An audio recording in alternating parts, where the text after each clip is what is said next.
De repente, os cabelos começam a cair mais do que deveriam e aparecem os sinais da calvície. Para muitos homens, isso é um verdadeiro pesadelo. Por isso, é importante buscar o quanto antes a ajuda de um especialista para buscar o tratamento mais adequado. Porém, é preciso lembrar que, independente da queda dos cabelos, é preciso manter uma boa higiene e a saúde do couro cabeludo. Isso vale para homens e mulheres. O dermatologista Milton Machado está comigo aqui no estúdio e vai nos dar algumas orientações. Primeiro, se a pessoa não quiser assumir a calvície também, né? É verdade. Porque, na realidade, a calvície em si não é uma doença. A calvície é um processo normal, fisiológico, em que o homem é o mais afetado, mas a mulher também é, mas não na proporção que tem no masculino, né? Mas existem os dois tipos de alopécia, que é a alopécia androgenética, tanto no homem como na mulher. Uhum. Qual é o percentual entre homens e mulheres?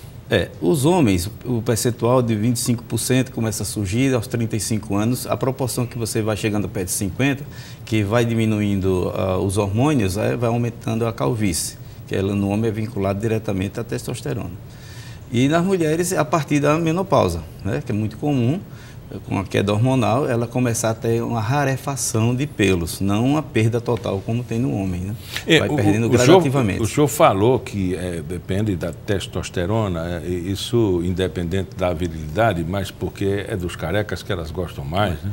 É uma coisa antiga, mas assim, se na época que pensou na testosterona vinculada a isso, talvez não, mas há uma correlação realmente, né?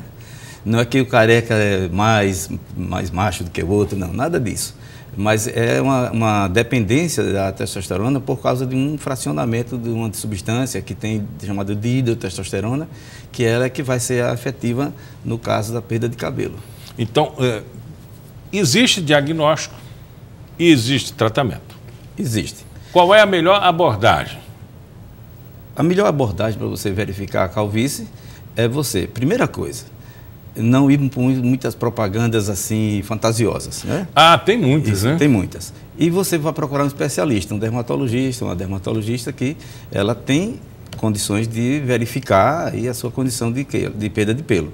Então, quando você tem uma perda de pelo, você percebe que é uma coisa gradativa, aqueles cabelos começam a saltar e volta de novo. E aí, gradativamente, você vai percebendo que há uma perda de pelo. Nos homens são essas entradas frontais, que é o mais comum, né? E a mulher não tem essa entrada frontal tão grande, ela sempre tem pelos presentes, e no homem não. Então é uma coisa que a gente tem que procurar um especialista, porque existem pessoas que ficam botando shampoos de tudo que é jeito, na realidade a maioria dos shampoos não tem muito a ver com a queda de cabelo, né? Com o tratamento da queda de cabelo, né? Babosa. Vamos falar do tratamento daquele mais doméstico possível, né? A babosa, na realidade, é um produto, né? É o aloe vera, da planta babosa, que ela é um produto essencialmente anti-inflamatório e é usado aí talvez em 80% dos veículos dos cremes cosméticos no mundo inteiro, né? Mas assim, a efetividade em cima de queda de cabelo ela não tem mesmo. Uhum. Bom, falamos de higiene, que seria o primeiro passo, né? Antes de qualquer administração de tratamento, né? Quando o senhor recebe um cliente, um paciente, a primeira abordagem do senhor na profilaxia é saber realmente quantas vezes se lava o cabelo, né? Porque existe um pH, né, de água com a química corporal, né?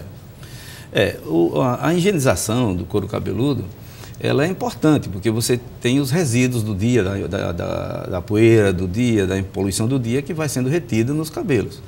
Então, lavar o cabelo todo dia, se molhar, é correto, né? Então, tanto para homem como para mulher, não tem problema nenhum. Os shampoos que se usem, seja cosmecêuticos, sejam farmacológicos, se for indicação no caso, nunca vai fazer mal, de jeito nenhum. Mas um problema que nós temos hoje é que, com o padrão de beleza, vamos dizer assim, de cabelos melhores, aquelas coisas como assim, começam as mulheres a não lavar o cabelo diariamente, ou passar até semanas sem lavar. porque fez uma escovinha, fez aquilo e não quer perder porque foi caro. E começa a acumular resíduos da própria secreção do couro cabeludo, e isso trazendo transtornos, processos inflamatórios. E às vezes vem com isso, você, não é uma alopecia androgenética careca, mas às vezes é uma queda de cabelo pelo excesso vamos dizer, de caspa ali, provocado pelo acúmulo. E o que é a sebáceo. caspa? A caspa é um produto, vamos dizer assim, da própria origem humana, porque ela é produzida na glândula sebácea que tem na raiz do pelo. Todos nós temos. Então, algumas pessoas produzem mais, outras produzem menos, e ela é muito estimulada, geralmente, por fator emocional. Quando você tem uma descarga dos nervos que envolvem a glândula sebácea, ele está estimulando, ele está produzindo muito, e aí ele sai ao redor do pelo. Como estão centenas de pelos, milhares de pelos, um junto do outro, uma secreção de um junto com a outra, e forma aquela crosta que nós conhecemos como caspa. Agora você tem uma caspa que é farinácea, parece uma farinha, tem aquela caspa aderente, mais grosseira, e tem aquela um pouco oleosa, né? Ela tem esse comportamento dependendo da oleosidade da pessoa. E agora, o tratamento, vamos dizer assim, os shampoos que se aparecem aí na propaganda, eu conheço gente que disse, eu usei aquele que o jogador usou e piorou. Tem isso também? Tem. Ele pode ter uma dermatite de contato com aquele produto e não se dá com ele, vai provocar um eczema, que é uma descamação, e irritar. Mas na maioria das pessoas que estão usando não está melhorando porque ele não persistiu, porque o shampoo é feito para remover. Então, quando ele está removendo a crosta, para ele está piorando. Mas, na realidade, logo depois aquilo vai melhorar. Né? Mas ninguém quer, o pessoal quer ter aquela coisa mágica de usou, no outro dia não tem mais. Não é. Tem gente que é da época do sabão de coco. Sabão de coco. Que é uma sabedoria popular. Diz, professora, eu estou com muita caspa, uma coceira. Olha, tome banho com esse sabão aqui 3 vezes por dia. Uma semana você volta aqui, depois das férias, para ver como é que está. Professora, melhorou, estou bem. Nada mais é falta de higiene. Falta de higiene também, exatamente. Sabão de coco é bom? Olha, não é específico de maneira alguma para fazer isso, porque o sabão de coco, na realidade, ele tem uma acidez maior. Né? Não é tão indicado para fazer isso. O sabão de coco é para fazer até limpezas mais pesadas, tipo panela, chão, essas coisas assim, né? Você usa sabão de coco nesse sentido. Muita gente usa achando que é bom, mas na realidade é porque ele tem uma substância que vai fazer um ressecamento. Ali é uma acidez, ele vai fazer um ressecamento e dá aquela melhora. Mas não é indicado de maneira alguma. E a maioria dos sabonetes? As sabonetes são normais, né? É para ser usado em qualquer pessoa. Agora, tem pessoas que têm o seu lado de sensibilidade, assim, pele sensível, que ele não suporta nenhum sabonete no couro cabeludo. Quando usa, ela irrita e descama e aquilo faz uma caspa. Porque ao irritar, produz mais sebo, que estimula a glândula sebácea. O sinal aí seria muito individual, né? De pessoa para pessoa.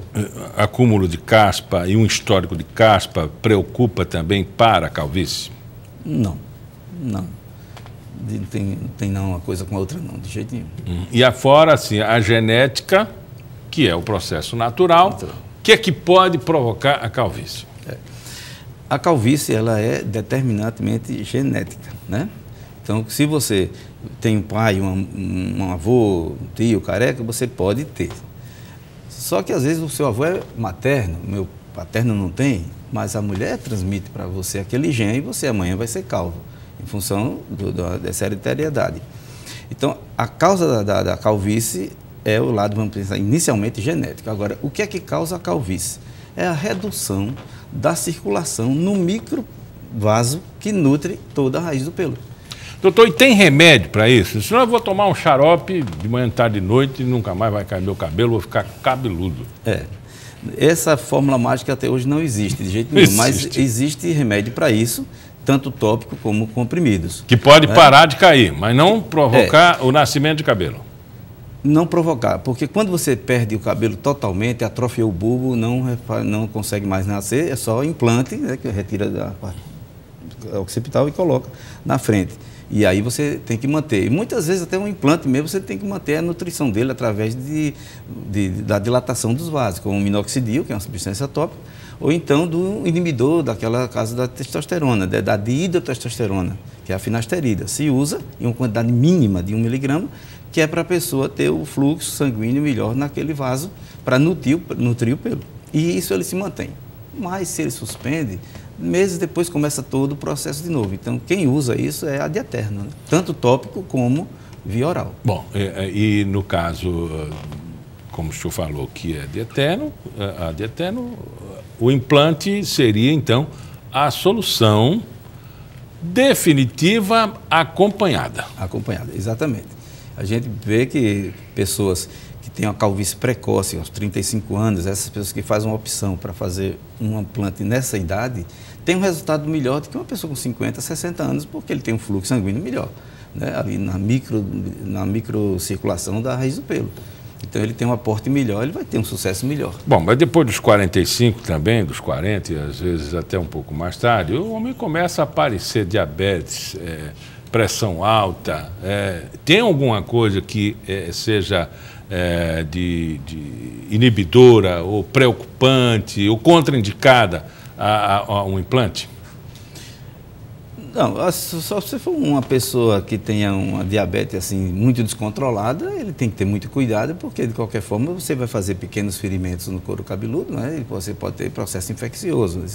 Mas a princípio, assim, por ser diabético, não, né? Nem diabetes, nem hipertenso de maneira alguma. Pode até ajudar, né? Já que o remédio é dilatador. Dilatadorzinho. Mas assim, ele não influi não na hipertensão arterial, não. O cabelo fica igual? Fica. É o mesmo cabelo, né?